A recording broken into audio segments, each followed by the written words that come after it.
अच्छा सर मैनू ये दसना कि जी बिजनेस सैक्टर है पंजाब दे विच, क्योंकि पंजाब विच माशाअल्लाह बहुत सारिया फैक्ट्रियां तुहानूं पता लगी हुई ने, तो गैस की कमी किस तरह पूरा किया जा रहा है? देखो जी, गैस की कमी इस तरह साडा पूरा प्रोग्राम है वे कि गैस की कमी ना होवे।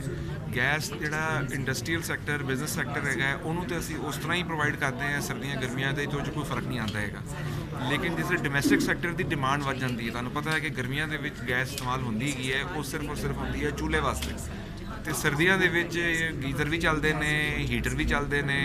उसकी वजह नाल जिहड़ा डोमैसटिक की डिमांड है वो कोई 2.5 to 3 गुना बढ़ जाती है।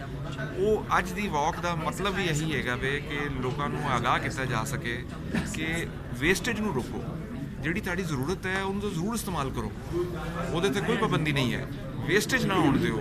गीजर है तो गीजर नूं इस्तेमाल के बाद बर्नर ते लै जाओ, जे हीटर नूं इस्तेमाल ना करो कि हीटर तो कमरे की ऑक्सीजन जो ना खा जाता है वे, तो जोड़े कमरे के मकीन होंगे ने उन्होंने सेहत के उत्ते बुरा असर पैंदा है वे। दूसरा आखिरी चीज़ जी है कि बिल्कुल कंप्रैसर इस्तेमाल ना करो। असी थोड़ी देर पहले अंदर भी दिखाया वे कि कंप्रैसर के नाल बेशुमार हादसात होंगे ने, कई तस्वीरां भी वधिया लगाई गई ने और नुकसानात होंगे ने, वो बहुत डेंजरस है वे। तो कंप्रैसर का इस्तेमाल करना वैसे भी अपने हमसाया की हक तलफी हैगी है, तो वो तो बचिया जाए, तो ये खतरनाक भी है वे।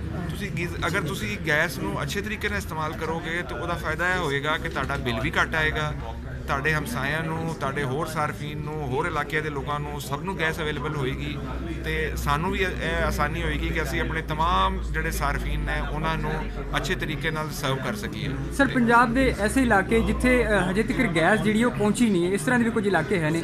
दूसरा सर ये कि जोड़े नाल ही क्वेश्चन है कि जो बाहर के मुल्कों बिजनेसमैन बैठे पाकिस्तान में इंडस्ट्री को लाना चाहता है, वो लिए कोई खुशखबरी है इस हवाले? जी खुशखबरी तो यही हैगी है कि असी जो गवर्नमेंट ने जी ऐसी एक्सपोर्ट प्रोसैसिंग जोन बना रही है कई इलाकों के, तो वो सानू मैंडेट दिता गया है, असी उत्थे जो ना गैस की पाइपलाइना विछा रहे हैं, तो इंशाअल्लाह ताला जिसले वो आएंगे वो सानू अपने डोर स्टैप्स से गैस पाएंगे, तो इंशाअल्लाह ताला उन्होंने कोई प्रॉब्लम नहीं होएगी। तो सबनों रिक्वेस्ट है कि आन अपनी इंडस्ट्री लान, असी उन्होंने गैस प्रोवाइड करांगे। तो जोड़े इलाकों का तुसीं पहले जिक्र किया कि बाद इलाकों के जाहिर है कि अजे कई इलाके ऐसे मौजूद ने दूर दराज के इलाके जिसे गैस अजे नहीं पहुँची हुई, उत्थे भी आहिस्ता आहिस्ता गैस पाइपलाइन पहुँचाई जा रही है। इंशाअल्लाह ताला आइंदा साल के आने वाले सालों के कमी भी पूरा किया जाएगा। बहुत शुक्रिया जनाब, शुक्रिया।